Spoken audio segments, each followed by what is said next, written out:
بسم اللہ الرحمن الرحیم۔ محمد الرسول اللہ صلی اللہ علیہ وسلم، رسالت، نبوت، عبدیت، یہ سب آ کر آپ کی ذات مبارکہ میں جمع ہو گئی۔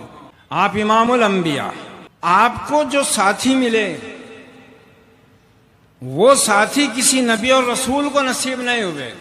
جس طرح محمد الرسول اللہ افضل الانبیاء، اس طرح صحابہ اکرام تمام انبیاء کے حواریین اور امتوں میں سب سے اعلیٰ اور افضل۔ پھر ان صحابہ میں جو ایمان لائے مکہ معظمہ میں، ان میں سب سے افضل وہ قرار پائے جن سے اللہ راضی ہوا، جس کا ذکر سورہ الفتح میں اللہ نے بیان فرمایا ہے، لقد رضی اللہ عن المؤمنین اذ یبایعونک تحت الشجرہ۔ اے نبی صلی اللہ علیہ وسلم، اللہ ان تیرے ساتھیوں سے راضی ہو گیا ہے جنہوں نے تیرے ہاتھ پر درخت کے نیچے بیعت کی، بیعت رضوان جس کو کہتے ہیں۔ پھر اس گروہ صحابہ میں افضل وہ جو بدر کے معرکے میں حاضر ہوئے۔ اب ان میں پھر افضل وہ جن کو نام بنام جنتی قرار دیا گیا۔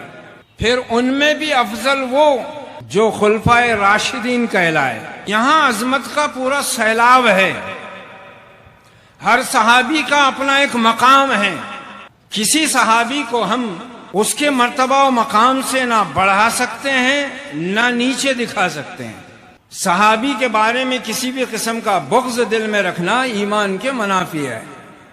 من احبہم فبحبی احبہم ومن ابغضہم فببغضی ابغضہم، کہ جو میرے صحابہ سے میری محبت کی وجہ سے محبت رکھے وہ ایمان والا، اور جو میرے صحابہ سے بغض رکھے وہ مجھ سے بغض رکھنے والا۔ دنیا کے سب سے سچے اونچے مسلمان، معیاری مسلمان جن کو اللہ نے قرار دیا وہ صحابہ اکرام ہیں، اور ہر ایک صحابی آپ کا اپنی جگہ قابل احترام ہے۔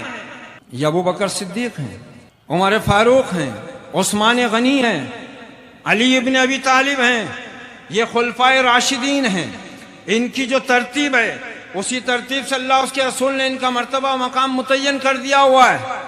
ابو عبیدہ امین الامہ ہیں، خالد سیف اللہ ہیں، عمر فاروق ہیں، ابو بکر صدیق ہیں، عثمان غنی ہیں، علی مرتضی اسد اللہ ہیں، عشرہ مبشرہ ہیں جن کو دنیا میں جنت کی بشارت دی گئی، اہل بدر ہیں جو جنتی قرار دے دیے گئے۔ یہ سب چیزیں، یہ سب وہ مقامات اور وہ مرحلے ہیں جہاں سے صحابہ اکرام، مہاجرین اور انصار بہت ہی اعلیٰ پیمانے کی اطاعت کا ثبوت دیتے ہوئے کامیاب ہو کر نکلے۔ ہم ان کی عظمت کو پا نہیں سکتے، ہم ان کی عظمت کو کما حق بیان بھی نہیں کر سکتے، لیکن ان صحابہ کی زندگی میں ہمارے تمام دکھوں کا علاج موجود ہے، ہماری تمام گمراہیوں اور انتشار کا علاج موجود ہے۔ آپ نے صحابہ کی یہ جماعت تیار کی اور دنیا میں وہ عدل اور انصاف کا نظام قائم ہوا کہ لوگوں نے آپ کے صحابہ کے لین دین، کردار، بات چیت، ہنسی غم خوشی کو دیکھ کر ہی اسلام کو قبول کرنا شروع کر دیا۔ یہ جہاں گئے اپنے ساتھ اس اصلی اسلام کو لے کر گئے، اپنے ساتھ محمد الرسول اللہ کی اس روشن سیرت کو لے کر گئے، اپنے ساتھ اس قرآن ہدایت کو لے کر گئے جس نے لوگوں کے دلوں میں یہ انقلاب برپا کیا تھا۔ صحابہ اکرام کی اس جماعت نے اللہ اس کے رسول پر ایمان لانے کا جو حق اور جس انداز سے ادا کیا، آپ سمجھ سکتے ہیں تاریخ کو پڑھ کر۔ آج اس کے برعکس ہم ایمان والے، ہم اسی نبی کے امتی، اسی نبی کے صحابہ سے محبت کا دم بھرنے والے، آج ہماری زندگیوں سے اطاعت رسول اور حب رسول کا وہ جذبہ تقریباً ناپید ہو چکا ہے۔ بجھی عشق کی آگ اندھیر ہے، مسلمان نہیں راک کا ڈھیر ہے۔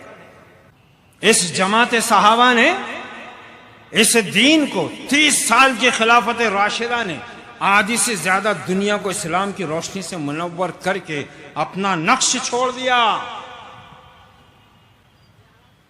جہاں گئے، جس خطے میں گئے، جس قوم کے پاس پہنچے، اپنی صداقت، اپنی امانت، اپنی سچائی، اپنے کردار کی پاکیزگی، اللہ اس کے رسول سے بے لوث وفاداری اور محبت کا ثبوت دیتے ہوئے اپنا فرض انجام دیتے چلے گئے۔ نصرت ان کے اوپر سایہ فگن رہی، رب کی تائید ان کے ساتھ ہمیشہ شامل حال رہی، اور وہ کامیابی سے ہمکنار ہوتے رہے۔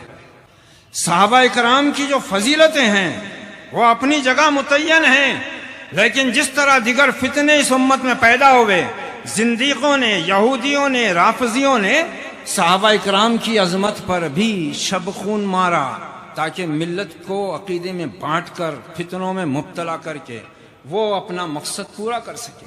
یہ وہ فتنے ہیں جو شروع دور ہی سے یہودی ذہنیت نے پیدا کر دیے تھے۔ ان کی عظمت میں چھید کرنے والا، سوراخ کرنے والا، نقب لگانے والا کبھی کامیاب نہیں ہوا، وہ ذلیل ہوا ہے، اور ان کی عظمت کو قبول کر کے ان کے راستے کو اختیار کرنے والے کل بھی کامیاب ہوئے تھے، آج بھی کامیابی کا وہی راستہ ہے۔